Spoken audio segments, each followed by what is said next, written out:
ஆதிகையிலே பிறந்த ஆண் குழந்தைக்கு பெயர் சூட்ட வேண்டுமானால் சிவபெருமானிடத்திலே பார்வதா தேவி சொன்ன போது ஆண்டவன் பிள்ளையை கையிலே வாங்கி மூன்று புறையிலே பிறந்த பிள்ளையை ஆண்டவன் முதற் புறையிலே பிறந்த பிள்ளையை ஒரு பெண் குழந்தையாகவே பிறவி செய்தார்.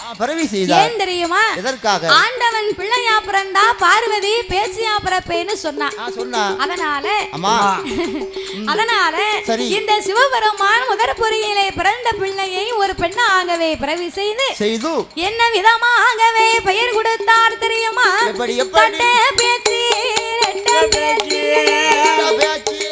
கட்ட பேச்சு நெட்ட பேச்சு காட்டு வேலை பேச்சு அம்மா மாய பேச்சு வன பேச்சு வன பேச்சு இவ மாயான பேச்சு அம்மா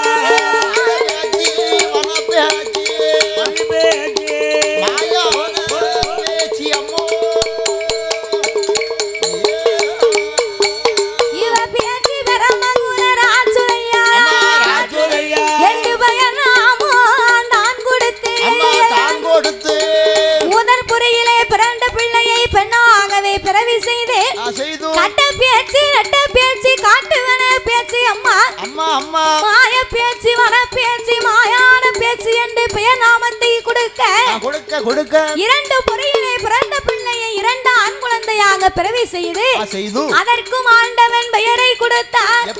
அவர் எப்படி கொடுத்தார்? எப்ப மனைவி வந்து பிறந்த நாளே அப்பாடி பிறந்த நாளே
என் முப்பேர்களை வாங்கிய என் அப்பனாகிய சுடலை மாடசாமி கைலாசத்திலே பார்வதா தேவி கொண்டு வந்து சீரோடும் சிறப்போடும் இந்த பிள்ளையை செல்வமாகவே வளர்க்க வேண்டும் என்று என் அப்பனாகிய சுடலை மாடசாமிக்கு அழகான தொட்டிலை செய்து கொண்டு வர சொன்னாள். அழகான தொட்டிலை செய்து கொண்டு வர சொல்லணுமானா விஸ்வகர்மாவை வரவழைத்து அப்பா விஸ்வகர்மா நீ எப்படி அழகான சிறிய சிமலை செய்து கொண்டு வந்தாயோ அதுபோல் என் கண்மணியாகப்பட்ட சுடலை மாடசாமி தூங்குவதற்காக ஒரு அழகான தங்க தொட்டிலை மாணிக்க தொட்டிலை உண்டு பண்ணி உடனடியா மாயாண்டிக்கு கொண்டு வந்தார். ஆட்டு வண்டி சம்மதித்து அதை கேட்ட என் விஸ்வகர்மாவாகப்பட்டவர் என் சுடலை மாடனுக்கு எப்பேற்பட்ட தொட்டிலை செய்து கொண்டு வந்தார் தெரியுமா?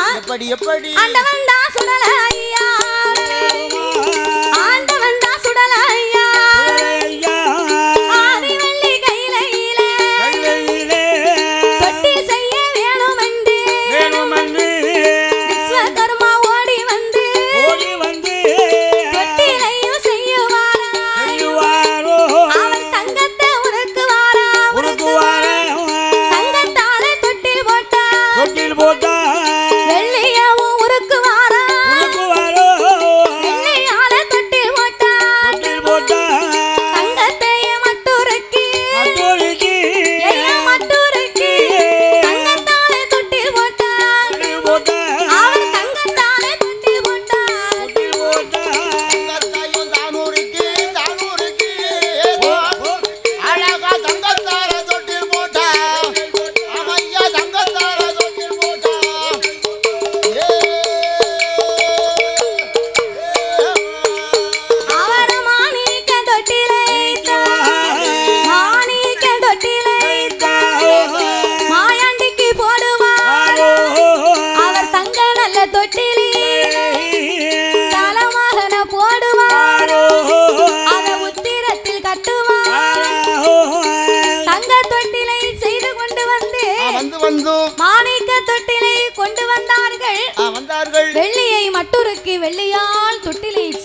அழகா செய்து கைலாச வாசலிலே உத்திரத்திலே போட்டு மாணிக்க தொட்டிலே மாட சுவாமியை எடுத்து போட்டா.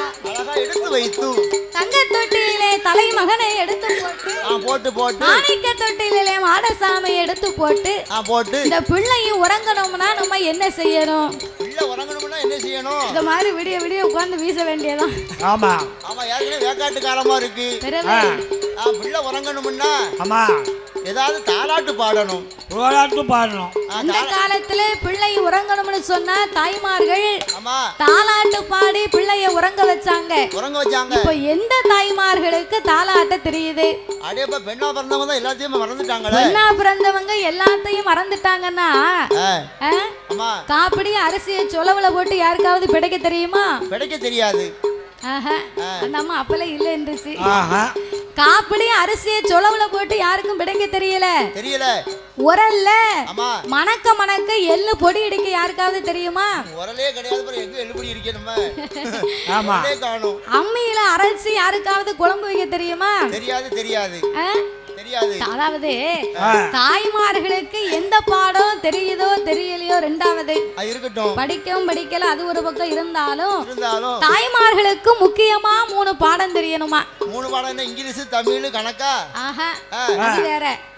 வாழ்க்கையில தேவையாகப்பட்டது. வாழ்க்கைக்கு தேவையானது முக்கியமா 3 பாடம்னா எந்த பாடம் எல்லாம் தெரியுமா? என்ன பாடம்? முதலாவது குழந்தை பிறந்த வீடா இருந்தாலும் கல்யாண வீடா இருந்தாலும் சடங்கு வீடா இருந்தாலும் எந்த ஒரு நன்மையான வீடா இருந்தாலும் சுபகாரியங்களிலே தாய்மார்களுக்கு முதல்ல குலவை போட தெரியணுமா? குலவை போட தெரியணும். முதல்ல குலவை போட யாருக்கு தெரியுது? குலவை போட தெரிஞ்சாலும் கையை தூக்குங்க பாப்போம். ஒரு ஆளுக்கு தெரியும். அந்த வாங்க, நான் தான் கை தூக்குதேன். பொம்பளையில தூக்க சொன்னாங்க, உங்கள இல்ல. ஓ மை காட், கையை தூக்க தான் செய்வாங்க. ஏன் கையை தூக்க மாட்டேங்க தெரியுமா? ஏன் தம்பி கையை தூக்குனாங்கன்னா ஆமா நீங்க ஒரு வாட்டி குலவை போடுங்க பாப்போம் அப்படிம்பீங்க. ஆமா, இந்த வம்பு எதுக்கு? நமக்கு தேவையா? அப்ப தாய்மார்களுக்கு முதலாவது பாடம் குலவை போட தெரியணுமா? குலவை போட தெரியணும். ஏன் குலவை போடுகிறாங்கன்னு அதாவது தெரியுமா? அது யாருக்கு தெரியும்? குலவை போட தெரியல விடுங்க. கல்யாண வீட்டுல, சடங்கு வீட்டுல, குழந்தை பிறந்த வீட்டுல ஏன் குலவை போடுறாங்க? எதுக்காக குலவை போடுறாங்க? அதுவும் தெரியல. அதுவும் தெரியல. அதாவது இப்ப ஒரு கல்யாண வீடு நடக்குன்னு வைங்களேன், மாப்பிள்ளையும் பெண்ணும் மணவடையிலே உட்கார்ந்து தாலி கட்டக்கூடிய நேரத்துல இருமணம் இணைந்து திருமணம் நடக்கும் போது இருவரும் இல்லறமாகவே நல்வரவாக வாழ்வதற்காக திருமணம் ரொம்ப சிறப்பா நடக்கும். வந்திருக்கும் போது ஊரில் உள்ள அனைத்து மக்களையும் நம்ம சொந்தக்காரங்க, பந்தக்காரங்க, மச்சான், மாப்பிள்ளை அப்படின்னு எல்லா சொந்தக்காரர்களுமே மணவடையில வந்து நிப்பாங்க. அப்ப கூடிய கூட்டத்துல வந்தவங்க சந்தோஷமா வந்தவங்க இருப்பாங்க, கஷ்டத்துல வந்தவங்க இருப்பாங்க, நல்லவங்களும் இருப்பாங்க, கெட்டவங்களும் இருப்பாங்க, சண்டைக்காரனும் இருப்பான், சாட்சிக்காரனும் இருப்பான். இந்த கூட்டத்துல இந்த மணவடைக்கு முன்னால நின்னு தாய்மார்கள் பூரா பேரு நின்னு அவ பழக்கம் நடக்கும். பட்டு சேலை எங்க எடுத்த, நகைய எங்க எடுத்த அப்படின்னு ஒருத்திக்கு ஒருத்தி பேசிக்கிட்டு இருக்கும் போது 5000 ரூபாய் கொடுத்து எடுத்தேன், நாசமா போறப்ப ஏமாத்திட்டான் அப்படின்பா. ஏம்பா ஏமாத்திட்டானா? கல்யாண வீட்டுல மணவடையில நின்னு இப்படி பேசிக்கிட்டு இருப்பா.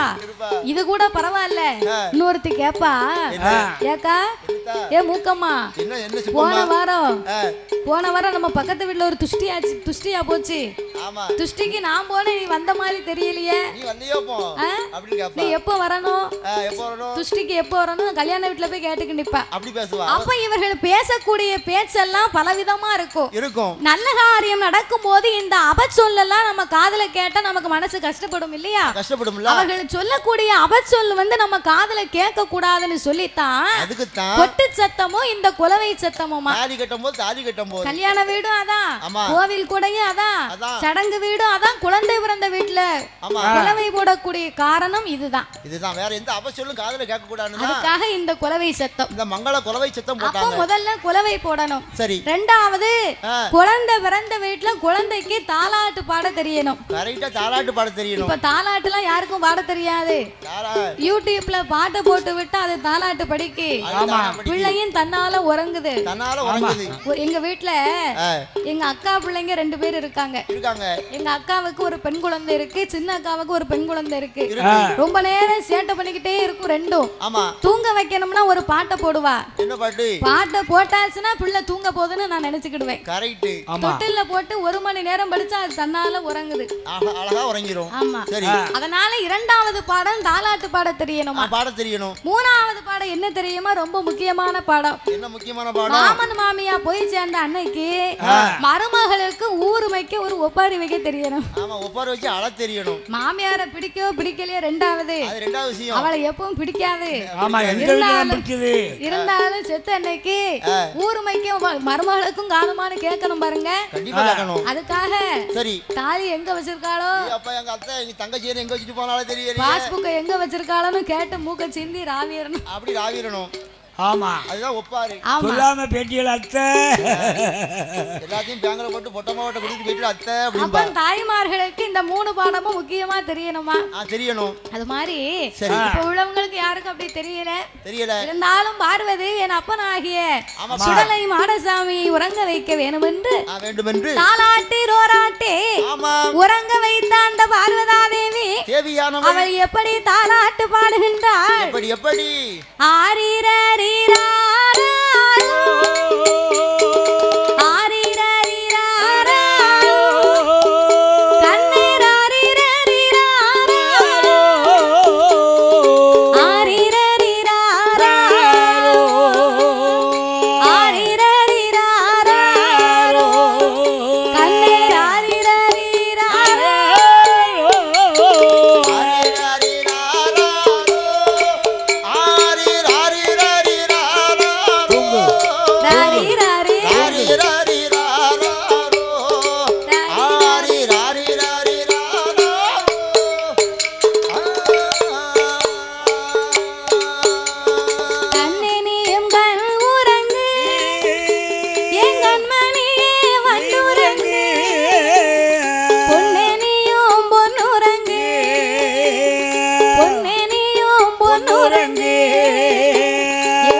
பனங்கை அடிச்சு உத்தரம் போட்டிருக்கோம். பூரா கரையான் தின்னு அந்த பனங்கைய கரையான் தின்னு பூரா சிராய் சிராயா இருக்கும்.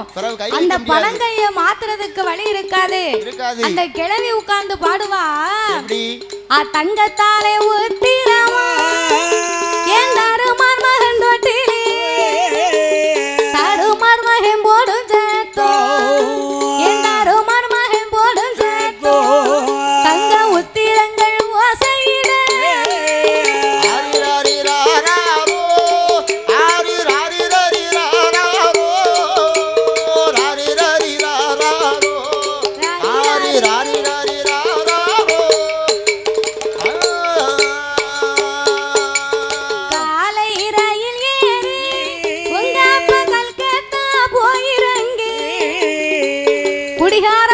காலையில 10 மணி ஆனாலும் எந்திரிக்க மாட்டாரு. அந்த அப்பனை விட்டு கொடுக்க கூடாதுன்னு இவ சொல்லுவா.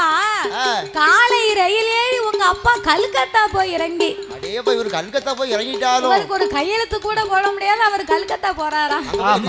இருந்தாலும் பெத்த அப்பாவை விட்டு கொடுக்க கூடாதுன்னு பெருமையா தாலாட்டி இருக்காங்க, தாலாட்டு பாடி இருக்காங்க. காலை ரயில் ஏறி உங்க அப்பா கல்கத்தா போய் இறங்கி பேனா பிடித்தெழுதோ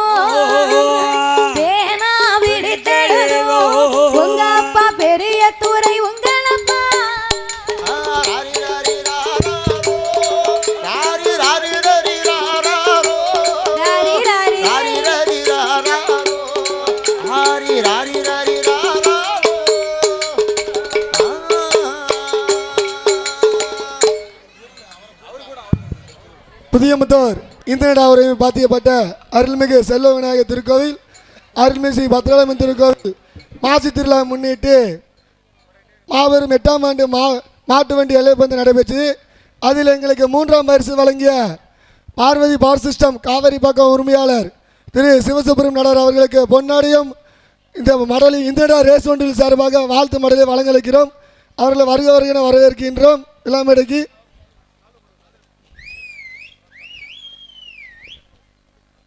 இந்த பொன்னாடை இந்திரடா ரேஸ் வண்டி குழு சார்பாகவும் வழங்கப்படுகிறது. அவருக்கு நினைவு பரிசாக ரேஸ் வண்டி சார்பில் ஸ்டீல் வழங்குவது. இவர் எங்களுக்கு வருடந்தோறும் கபடி போட்டி, ரேஸ் வண்டி குழு அனைத்து நிகழ்ச்சிகளுக்கும் பொன்னாடை வழங்கி நன்கொடை நிறைய வழங்கி கொண்டிருக்கிறார்.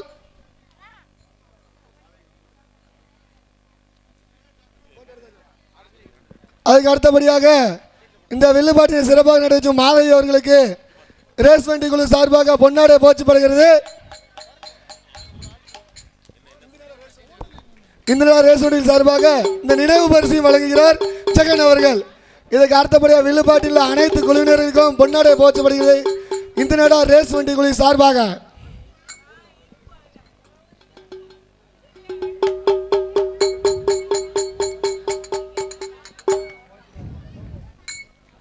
எங்களுக்கு வருடந்தோறும் பரிசுகளை அள்ளி வைத்த அனைத்து நல்லவங்களுக்கும் நன்றி தெரிவித்துக்கிறோம். இந்திரா ரேஸ் வண்டி சார்பாக பொன்னாடை அனைவருக்கும் போற்றப்படுகிறது.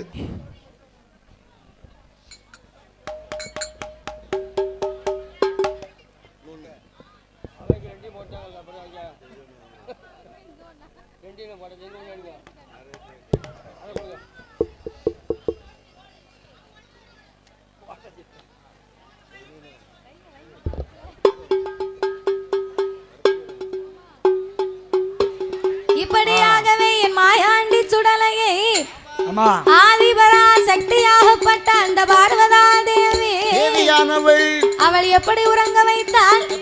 தங்க தொட்டில போட்டு தாளாட்டி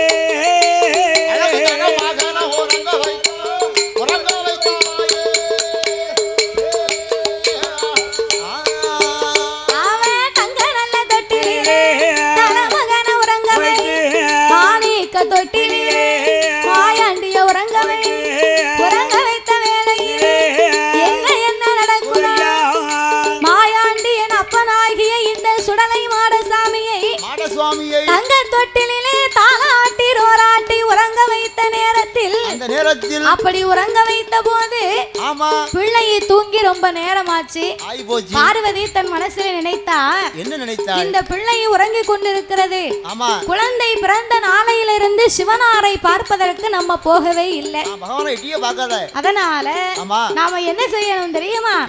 பிள்ளையை தூங்குகின்ற காரணத்தினால சிவபெருமானை சென்று நம்ம ஒரு எட்டு பார்த்துட்டு வருவோமே அப்படின்னு சொல்லி மாட சுவாமியை உறங்க வைத்து விட்டு பார்வதி சிவபெருமானை பார்க்க வந்தார்.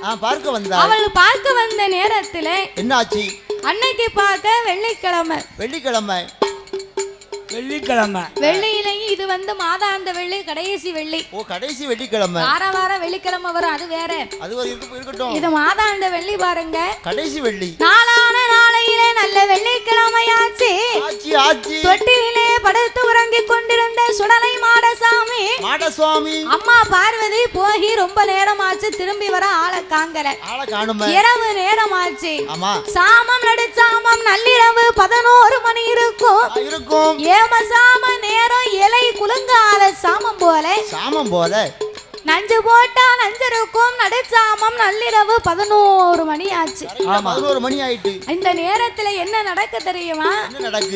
மாயாண்டி தொட்டிலே கண் அயர்ந்து உறங்கிக் கொண்டிருக்கும் போது மாயான கரையிலே என் மையான பேச்சு அம்மாள் மகனாகிய சுடலையை அழைக்க வேண்டும் என்று பூமாதேவிக்கு என்ன வாக்கு கொடுத்தார்கள்? பிள்ளையா பிறந்து பிணச்சுமையை குறைத்து தாரேன்னு வாக்கு கொடுத்ததை காப்பாத்தணும் பாருங்க. அதனால மையான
மகனே மகனே நீ மாயான வந்தா மாண்ட பிணந்திங்கலாம் ஓ மணிக்குடலை நிறைக்கலாம் தில்லை வனா வந்தேன்னு சொன்னா செத்த வேணும் திங்கலாம் ஓ சிறு குடலை நிறைக்கலாம் அப்படின்னு பேசி அம்மா குலவை போட்டு அழைத்த போது மாயாண்டி கண்ணை இறந்து அப்பமும் தூங்குதார் எந்திரிக்கல பேசி அம்மா குலவை போட போட குலவை சத்தா ஐயாவுக்கு கேட்க கேட்க கண்ணை இறந்து உறங்கிய மாயாண்டி கண் முழித்து பார்த்தார் பார்த்த சுடல தெய்வம் அவர் அம்மா